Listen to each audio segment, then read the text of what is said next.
I'm here because I am a roaring lion crying out righteousness. So Pope Benedict, who resigned the papal office, I think it was back in 2013, if I'm correct about that. I may be wrong about the year, some time ago. The first one to resign the papal office in over 600 years. He's born a German priest and rose to the level of leadership in the German diocese, and later was appointed and thought to be very much a theologian. You know, a lot of if you've been in seminary, been around anybody in seminaries, especially, you know, Protestant seminary is the word I'm looking for. Germans influence most of what preachers are coming out of seminaries preaching these days. Germans are one of the probably best known students of Union Theological Seminary was actually one that influenced most, not what I did or what I do, because I was pretty much more Baptist-costal when I was in seminary. But Germans are very, very influential in seminary. And Benedict was a German, and probably had a lot to do with writing what we now believe about the New Testament, about the Old Testament as well. But he's dead, and I think he's 95 years of age. That's him now. And I'm not sure if that's Pope Bergoglio. I don't think that's Bergoglio. It's probably one of the cardinals that's kissing his ring. And then I think they're going to have the funeral on Thursday, and they're going to then put him in a place underneath the St. Peter's Basilica. You got a place down there they're going to put him.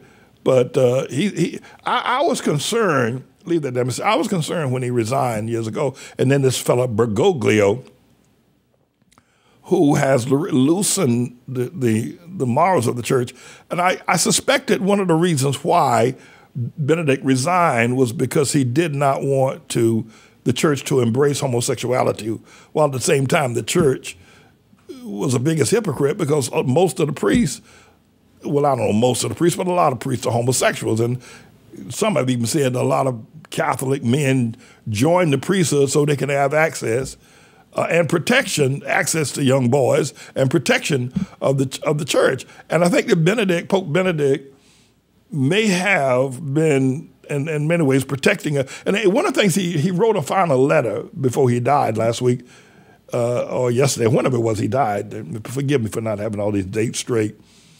But he asked the world to forgive him for what he has done wrong. So I'm trying to figure out what is it that he asked, and then he asked the Lord to please let him into heaven. Well, I mean, listen, the Apostle Paul ain't in heaven yet, brother. So John the Baptizer ain't in heaven yet, brother. So I think you need to read up on your Bible. If John the Baptist ain't there, I don't know how you think you're going to get there before they're going to get there. Anyway, but I was struck by the fact in this letter, his last letter, he asked to be forgiven. And I think it may be regarding two things. One is that he probably allowed the priests to have sex with young boys.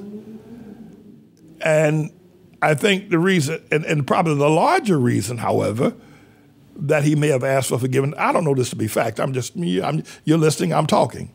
I think the larger reason why he asked to be forgiven was he left the papacy, he resigned, not because he was ill or sick or something of that nature. He left the papacy because he didn't want to fight the sodomites. He didn't want to fight against the LGBTQ that was coming into the church, and because the Catholic Church was emptying out like a pocket. And they had gotten together, I guess, and decided we're going to keep Catholics coming. We gotta stop being so harsh on homosexuality. And when Bergoglio came in, he just opened the floodgates and said, we'll just call them our brothers from another mother. But they're welcome to the church. They're welcome to be homosexuals in the church. That's what Bergoglio did. So I suspect, and I suspect my suspicion is right, I suspect that what he's asking for forgiveness is that he didn't stand there and fight against LGBTQ or sodomy or homosexuality. And I have to tell you that these people put up a fierce fight. I myself, I'm probably one of the few preachers left that will publicly stand up and take a full biblical stance and don't back up against, against homosexuality. And I think he regrets that he didn't stay and fight. That's what I think.